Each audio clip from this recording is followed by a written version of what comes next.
What's up, people, and welcome back to the Still Unnamed podcast show, informational, fireside chat, quarantine chronicle, corona chronicle, corona-teen, I think someone called it, Ovaltine, Oval Office, cigars in your pussy. I don't know what this thing is going to be, all right? But we'll figure it out. Were you Ovaltine or Nesquik? Say again? Were you Ovaltine or Nesquik? Nesquik, dog. Come on, from Manhattan. You know what I mean? Yeah, I was on a Nesquik. Let's go. Sometimes we New York splurge a little City bit. boys out here, you know? We splurged a little bit. What's up, everybody home? First of all, I remember I said last episode that we're going to start this out with a little sip of something, okay? Mm-hmm. It could be coffee, it could be tea, it could be water. I don't give a fuck what it is, but we got to do something together. We got to cheers. Now, I know some of you guys are watching like, you know what? Fuck it, I'm not going to do it. I'm just going to wait to get to the information. No. Pause the fucking episode. Go pour something, okay? We're all sipping this shit together. I don't give a fuck. So here's to it. What are we drinking? Some Clase Azul today? Show them that bottle. Okay, I would show, but listen, we're not sponsored by anything. Oh, I just want to let you know. Right. This was given to us by the Tempe Improv. Hopefully they're still in business at the end of this. But let's have a little sip and then get right into it, okay? Delicious. They canceled spring break, everybody. Did you hear that? They canceled spring break finally. Finally, Florida, the governor, I think Rich DeSantis or something his name is. I'm not exactly sure. But he said, okay, spring breakers, go home. And people, you know, have been reacting to this whole spring break thing lately on the internet. I've been hearing this. Why aren't they worried about corona? Do you think any kid on spring break is afraid of an infectious disease? Do you think that even goes through their mind? You must not know what spring break is about, okay? Spring break is about debauchery. It's about regrets. It's about doing the things that you will never tell your husband or wife in the future. I remember once on spring break, we were in, I believe, Rosarito, Mexico, and I was in a jacuzzi with about 12 other people, and this girl made me finger her in front of those 12 other people. Thank God for the bubbles. And by made me, I mean just asked me to finger her, and I did it. She didn't force it in any way, shape, or form. It was Mexico, baby. It was spring break. That's what we did, okay? Mexico, baby. That's what it is, okay? Clase Azul. You know what I mean? I knew we had tequila here for a reason. Yeah, I didn't know when it was going to come full circle, but it came full circle. And by full circle, I mean like that. You just rub it full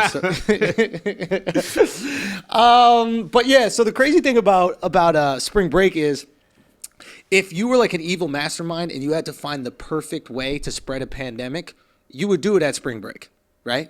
Because what spring break is, it's people from all around the world, especially or specifically America, but all around the world people come. And they go to one specific location and they all just rub bodies and exchange bodily fluid for a week straight. And then they fly back to their respective cities, countries, etc. Okay? So now they've all gotten corona and they go spread it to those places who may not have corona yet.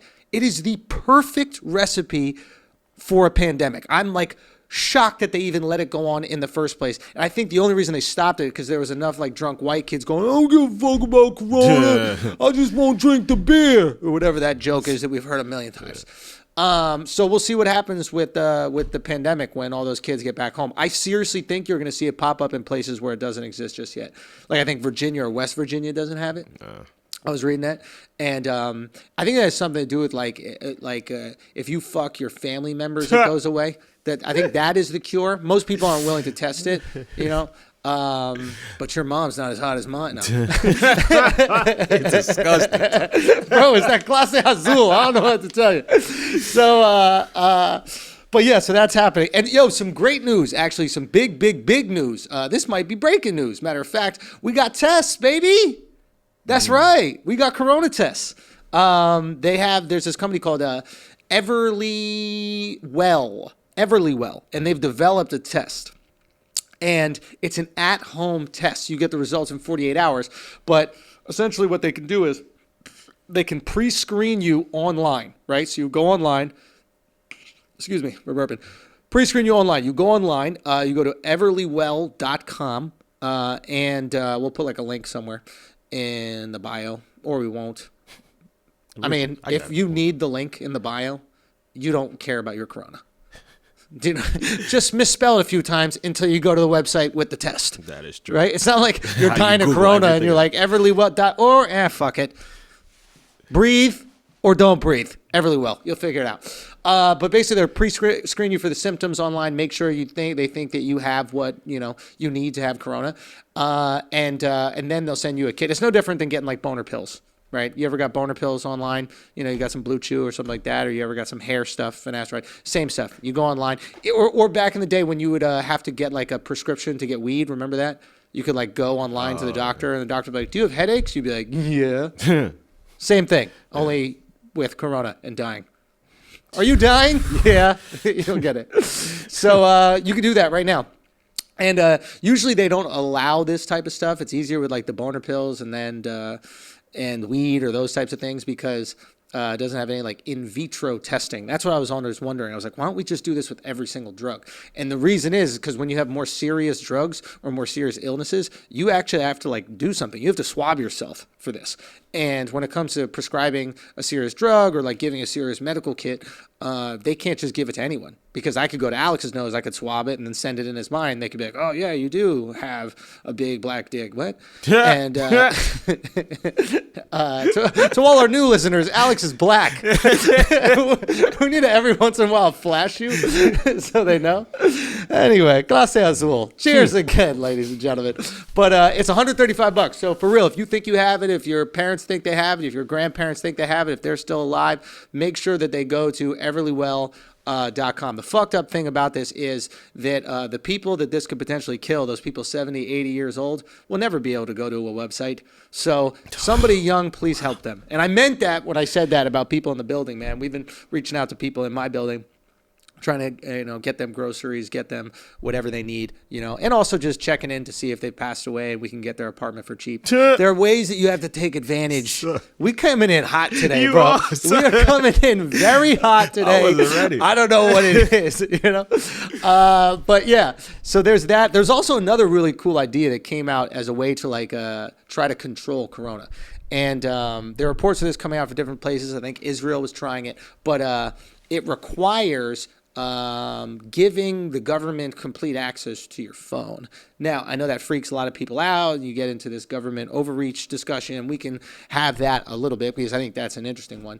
But I thought it was a pretty brilliant idea because what they're trying to do is this. They're trying to see who has corona, and once they confirm someone that has it, they'll use their phone and your phone and other people's phone to see who that person with corona has come in contact with, right? So corona is much different than like a sexually transmitted disease because you can't use your phone to prove you have had sex with somebody, right? You can use your phone to prove you've been around someone, and all you need to do to get corona is be around someone, right? Yeah. So if we know that there's somebody who has it, we track their phone and we say, oh, they played in a basketball game with these 5 other people. We should text them and say, yo, you've been around someone that has had corona. You should get yourself checked. And then we could expedite your test because we know you've been around someone with it. So the probability that you have it is much higher than some random person on the internet that says, I have the sniffles, I think I have corona. What are those people called, hypochondriacs or something, that always think they're sick? So I think it's a kind of brilliant idea. I'm also the type of person that really doesn't give a fuck if the government has access to my phone. And I know there's plenty of arguments about why they shouldn't have access to your stuff. And there's a lot of validity to those arguments, because people are right to say, hey, that is government overreach. And I think the problem, I'm not about to make a defense for government overreach or not. I'll give both kind of arguments. I understand people's desire to be free or have freedom, right? And I think if you look at this thing from both angles, you'll find good people and bad people on both sides. So it's basically people versus government. People want to be free, right? And the people assume the government wants to be tyrannical, right? They want to be dictatorship. They want to control everything, right? That's one way of looking at it. The government's way of looking at it, I think, is, hey, we don't want chaos. We don't want to be tyrants, but we don't want chaos. So we have to exhibit a little bit of control over the people, right? So the people don't go crazy. And then they say things like, hey, how about a little bit of control? How about like guys aren't allowed to pull their dicks out in public? And then the people go, well, I don't want you to control me, but all right, fine. No dicks in public. You know what I mean? That's Alex. Yeah. Well, if you got it like that, you want to show. Yeah. You never see any dicks in Chinatown. No. But yeah, so we agree there's certain rules that you just shouldn't do. There's certain things you shouldn't do. Certain behaviors you shouldn't do. You shouldn't be completely free. We agree complete freedom is wrong. But on the other hand, complete control is also wrong. So the conversation really isn't between freedom and control. It's between the middle ground and where we want to end up, right? If we're on the 50-yard line, everything's probably good. If we get to the 40, to the 30 over here, maybe it's getting, we're pretty free. If we get to that 10, dicks are coming out, right? And on the other end, if we get to the 10, if it's too close to tyranny, now you're in one of these dictatorships where they're just killing people who say anything bad about the government, right? And the reason why access to your phones is so important is because let's say the government wants to control not good groups, bad groups. Let's say they want to control white supremacists and like other hate groups. You know, let's say they want to control school shooters, that kind of stuff.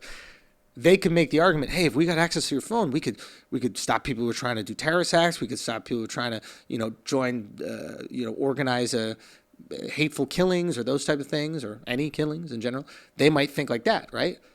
But then if you're part of the freedom side, you're part of the people side, you're like, well, what if I want to organize to rebel against the government, right? There's been times where the government hasn't acted in a good moral standing, right? They definitely push back against integration of the races, right? The government did not support the civil rights and civil liberties of certain people in this country, right? Alexx. Yep. So you had groups that were organized individually that were rebelling against the government. What if we got to rebel against them again? And then they got all the information that we have in our phones, and then they find ways to kind of circumvent our rebellions, right? And manipulate that narrative because they know what we're trying to do. Mm-hmm. If they had access to our phone, it would make it incredibly difficult to push back against whatever, and I'll put this in quotes, tyranny they might try to put on us. So I completely understand both sides. And maybe I'm short-sighted by like, hey, just take my phone, because maybe I'm looking at this like, hey, we're not fighting back against something right now. But you never know. We might have to. Mm-hmm. We really might have to. So we'll see what happens with that. I think for the time being, the Corona thing, maybe we do something where it's like, while Corona exists, certain rules can be put in place, but they only exist as long as we believe the pandemic is here. And they have a limit of 2 years no matter what. They have to be renewed. You trust the government that much? I don't. I don't trust the government that much, because I think they'll be like, nah, we still got some flu. It might be it. That's why we put like a 2-year limit on it. Yeah. Right? Or we could treat it like a contract, like we're NBA players. We have a collective bargaining agreement. You can see my phone for 3 years. We should do that with our girlfriends. Right? Like, you get 1 month. Valentine's Day, that's it. Valentine's Day, I give you the password, then I switch it up. But maybe there is something there, because we're going to have to change shit up. Even for those home tests, the reason those home tests are okay from a private company is because we're in this pandemic. The government basically said, okay, private companies can create these tests. Prior to that, it would have to be government regulated, all this, yada, yada, yada. But because they're in the interest in saving lives, and a lot of lives fast, they're like, okay, private companies, go get that shit. So times change when you're in a quarantine, and or times change when you're in a pandemic, and rules have to change with it. Talking about quarantines, matter of fact, as you've seen, some cities are on full lockdown, right? San Francisco, obviously, you've seen Spain, Italy. There's a lot of these places that are going full lockdown. We've been talking a lot about whether it's going to happen in New York or not. I believe it is, but for whatever reason, it seemed kind of chill in the last few days.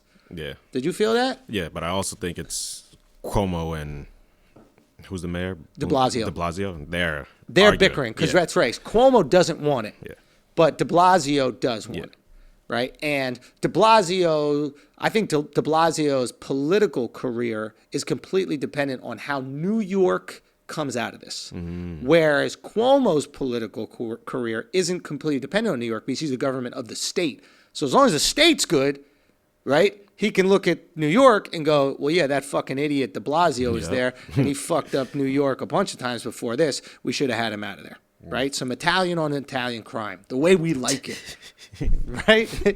So one thing that's been interesting is enforcing the quarantine. How the fuck do you enforce a quarantine, right? Like, what do you do when you see someone outside? How do you punish them? How do you make people stay inside? You could tell me to stay inside. That doesn't mean I'm going to do it. Right? You could give me a curfew. That doesn't mean I'm going to obey it. You're literally going to have police on the streets or National Guard or somebody enforcing it in some way. Do you like send people to prison? Do you lock them up? What do you do to enforce quarantine? And apparently what they're doing in some places is fining them, right? So policemen will come up to you and be like, oh, you're out here? Do you work for the hospital? Do you do any of the other things? No, you don't? Okay, well, then you get a $1,000 fine, right? At which point you're an idiot if you don't say you're homeless. There's no way they can prove that you're not homeless. That's smart. Okay? Homeless people can't quarantine because they're always home. Okay? When they look at you and say, go home, just lay down. Literally lay down on the street or grab a cardboard box from somewhere and be like, actually, this is my home, and it's kind of insensitive that you'd be putting me through this right now. So there is a way that if you need to leave your house, you can. And there's no way in hell they could give you a ticket or prove that you actually have a home unless they want to follow you around for the rest of your day. And Alex used to be in law enforcement. They will. We're not talking about you driving home in your Tesla. We're talking about a person just walking around the streets. But maybe they will. Who knows? It would be an interesting thing to try. That would be my go-to before I have to pay $1,000. But we'll see. We might have to do that. It might cost me $1,000 every time I got to come do this podcast. Whoa. That's a real option. If I have to get from Manhattan to Brooklyn, we still got to see. Move in the studio, man. So I would if my girl wouldn't go crazy because there's no like shower, there's no nothing. You know me, I don't got a shower, right? I don't got to wash myself. Look at my fucking hair. I look like a bassist from a punk band. I mean, I said you. Just leave my shorty by herself in Manhattan. Yo, she's going stir crazy right now. She got it's the crazy. dog. Say what? She got the dog. I gotta walk both of them. So it is an interesting thing. We'll see what's going on. I think that we've been talking a lot about the economy, and people have been talking a lot about the economy and if there's going to be a recession and what's going to be like the global impact of this. And I don't think a lot of people want to say it, but if I was to call out like sociopathic leaders of countries or even like the sociopathic elite, they might not run a country, but influence how a country is run through, putting incredible amounts of money behind certain politicians while they're campaigning for their positions. I would say that some of these sociopaths are looking at this as a positive for the economy. Now, let me get there. I know that sounds crazy. How can a global economic meltdown be a positive? Have you seen Avengers? Yep. For every reason Thanos said, Al. Everybody at home, go watch Avengers. Thanos lays it all out. He's like, look, with half the amount of people, everybody's going to eat lovely. Everybody's going to have parking. He didn't say that, but that would have been the most, I think, New York way to do it. There's not going to be any double parking, no like Tuesday, Thursday shit. Just park wherever the fuck you want. Traffic in LA, gone, right? You always have a seat in the MTA. Hey, always have a seat on the subway if we ever ride the subway again. Knicks games, you can get a seat. Matter of fact, you have been able to for the past 10 years. We've sucked. That being said, there are other teams that are probably sold out. A Lakers game, you can get there. Now, I'm not saying this is good, but if you really want to talk about like economy, right? And why the coronavirus is like eerily perfect. And I'm talking about what a sociopath would think. I have old people, my parents, I don't want to die. I don't want this to happen. But if you're a sociopath, right? The coronavirus takes out the most burdensome group of people on an economy, right? Which are old people, right? Old people are not working, so they're not generating income. They're not really spending that much money because they don't have that much money. They use health services the most, right? They rely on pensions, which also are burden to business, and they get Social Security, right? What do people always complain about right now, right? They're like, Yes, we're paying Social Security to the old people today, but how will we pay Social Security for the old people of tomorrow? You won't have to, right? Because they're dead. All these old people that are currently, I don't want to even use this terminology, but like a drain on the economy will be out of the way. When you look at Europe, right? Europe's been fucked by the coronavirus. Socialism is not built for old people. It's built for a society where everybody is working and everybody is contributing. If people are living at 90 and they retire at 60, that system is not built to support people for 1/3 of their life without contributing to it, right? So it would be very interesting if you saw some of these global elite sociopaths looking at this coronavirus like, hold on, don't jump to cure it just yet. Let it get out there. Let it knock out some of this dead weight. And then in a year or two, when the economy rebounds from this, we'll be flourishing. You look at the Black Plague, or the Bubonic Plague, as the politically correct say it. Appreciate that. Yeah, I got you out. You know what I mean? Bubonic sounds worse. Yeah, it does. Doesn't it? Sound like some European power forward? Bog down Bubonovich. Okay. All right. It's not going to be all winners. Another sip of the Clase Azul, everybody. I just remind the people one more time that that's the ideas of a sociopath, not you. That's not me. Yeah, I have old people I need to live, okay? That I have to take care of. And are a drain on my economy. No, I'm just joking. But Oh shit. but where was it? I don't know. Something. The bubonic. Oh, the bubonic plague, yeah. So the bubonic plague, if you notice what happened in Europe, we look at what the bubonic plague did. Wiped out 1/3 of Europe, right? What happens after the bubonic plague? Everybody's living in luxury. The Renaissance, baby. People eating grapes on their side. There was so much room in Europe, they didn't sit down to eat. They laid down to eat. That's how much room there was. They were painting ceilings. They were so bored. They had so much luxury. Michelangelo was like, fuck it, I guess I'll just paint the top of this thing. They never painted the top of anything before. That's all they did. Life was great. Now, I'm not saying that I want this to happen. I'm saying that there are sociopaths out there that are like, it might not be that bad. And look, they could be right. They could be incredibly wrong. We'll see. We'll see what happens. I hope that we get this shit figured out and fixed immediately. Okay? What I'm saying is Vanessa Hudgens thinks differently. Yo, that's a shot fired. Here's another one. Wasn't she hotter? Yeah, but she was like at home, no makeup, and wasn't really done. Be out. Come on with all that. Don't say the worst thing that you could possibly say without some blush. Word. You know what I mean? Put on some mascara. Get yourself dolled up so we could look at you and be like, that's one hot psycho bitch. Last thing we need is some pasty, ugly broad talking shit about people dying. We're like, fuck out of here. You weren't hot enough to get away with that shit, okay? Me, on the other hand, show the dent in my nose, Alex. I'll be looking at myself in 4K like, man, this shows all the blemishes. Yeah. We need to drop this down to 1080. I look good in 1080 now.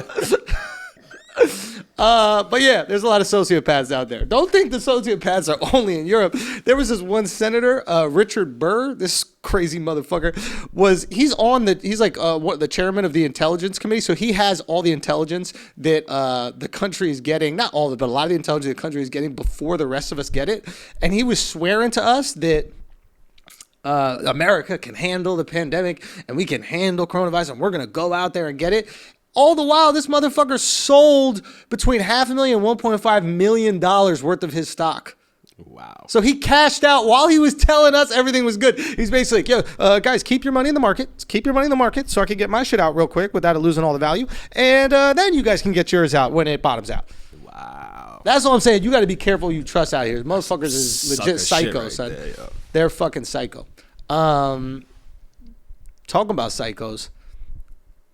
We've been talking about a lot of psychos. Son, it's a lot of psychos. Well, here's not psychos. In the words of Diaz, Okay. Twitter philosopher Diaz, Yes. great modern Twitter philosopher Diaz. Avoid the bookings, beloved. Preach. Shouts to Tax Film as well. God. I believe Tax popularized beloved. Oh, yes. Yeah, Okay, yeah. I thought No, I know he's locked up, but he can't that's avoid why. the bookings. He's booked, But that's my guy. But there's a big issue, and nobody's really talking about when it comes to the prisons, bro. And I actually want your perspective on this, Al, because a lot of people don't know this, but you used to work as a court officer. Yes. Right? So you know about this a little bit. So what they basically told, and nobody's really talking about this, but they basically told everybody that the courts are now no longer in session, right, for the next 8 weeks or whatever it is that we're going to be shut down. I think it was initially 2 weeks, and maybe it's going to be more, right? Now, everybody's like, okay, that's fine. So there's no more juries, right? Judges will still come in, but there's no more juries, right? So nobody's really looking at what the fuck that means. That means if you get, let's say, for example, Al, some woman accuses him of stealing some shit from her purse, and Al was like, I wasn't even there. What the fuck are you talking about? But that woman's like, you're a black guy, and black guys steal shit, so you probably fit the bill. You get brought in, right? You get charged for that crime. There's no jury of your peers. If you can't bail yourself out, you are locked up until this whole shit is over, when they can get a jury of your peers to actually have the trial. So there are people, like people on parole. Remember when Meek kept violating parole? He smoked some weed or some shit like that, then gets locked up. But then he could get bailed out or have these conversations. There's no bailout. Right? Like, you can, if you're not getting bailed out, you're locked the fuck in. Mm-hmm. So there are going to be people that end up getting locked up and they can't get out for weeks. And it's for some bullshit, some little crime. I mean, one thing though. Yeah. So right now, most courthouses are down to what they're called a skeleton crew. Mm-hmm. So they just have maybe a couple of courtrooms open. Yep. And they only are arraigning people who've done big crimes. Yes. So that's the other thing. Yeah. This is interesting. So if you haven't done a big crime, what a lot of times they'll do is like send you home. They're like, we'll deal with this later. Yeah. Right. Boom, which is great. But obviously certain situations where it is a big crime or you're being accused of a big crime, right? Remember, you're in the accusation stage. You don't know if it's actually happened, but they can't let you out. Correct. Right? So, yeah. So you're locked in there when normally you would be on the street. Yep. So you're fucking locked in. Now it gets crazier. You're locked in. If you don't think there's going to be a corona pandemic within the prisons, you're out of your fucking mind. Have you never seen a zombie movie? Imagine that, okay? One person gets it. You're in a cell, interconnected. A lot of these people aren't even in cells. Have you seen those rooms that house like, I believe they call them, they're not like a suite. That'd be the wrong. But I know what you're talking about. But it's it like basically a bunch of beds. Bunch of bunk all beds. in one- Yeah, it's like a fucking sleepaway camp. Yeah. Right? And 12, 14, tiny little space. All those guys are getting it. Mm-hmm. Prisons do not have medical facilities to service 12 different inmates, okay, that are there for coronavirus. Maybe some sort of like rectal scarring, but not coronavirus, okay? Corona's completely different. They're not going to have ventilators or anything in there. So what you're going to see is entire prisons possibly, if it gets real bad, have the symptoms. People need to go to the hospital. They can't do it at the medical facilities at the jail. They'll have to go to the regular hospitals. Regular hospitals do not have the ability to like handcuff and police all these prisoners that are going to go to the hospital. They'll probably have to do an off-site pseudo jail-like hospital facility for the what's it called? The prison inmates for the inmates. Yeah. Like this is a real fucking problem. Normally, if there was an inmate that needed medical attention, 2 officers would have to go. So at the very least 2 officers, and right now they're down to a skeleton crew already. So and those skeleton crews, right? If a CO, a correctional officer, gets corona and goes to work without even knowing it, boom, everybody in the prison got it. It's something that people are ignoring, but is going to be a huge fucking problem. And another thing I heard that's happening in California, I think it was Chicago, they're just sending inmates home. If you have like less than a year left on a non-violent crime, they're just sending them home. Wow. Because they know it's going to be a fucking problem. Yeah. So one, that's pretty cool. You get to get home early. Or if like your sentence was less than a year and you have less than that amount of time left, they'll send you home. But people are ignoring the fucking calamity clusterfuck that the prison situation is going to be. I think it's going to be bad. Yeah. Like, do you feel it already? Like we saw in Brazil? Son, what did they say? 1,400 people out. Inmates. That was what they said. They're like, fuck it. We're no longer doing this prison shit no more. It's going to happen here.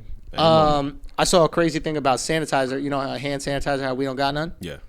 You know that they make it in prison? They're making a hand sanitizer in prison. Word? Yeah, and you know what prisoners can't use because it's considered contraband? Oh, my God. Hand sanitizer. Wow.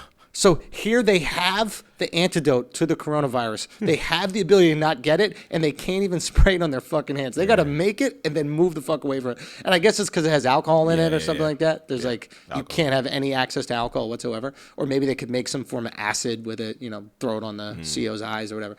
But they're finding ways to get around that.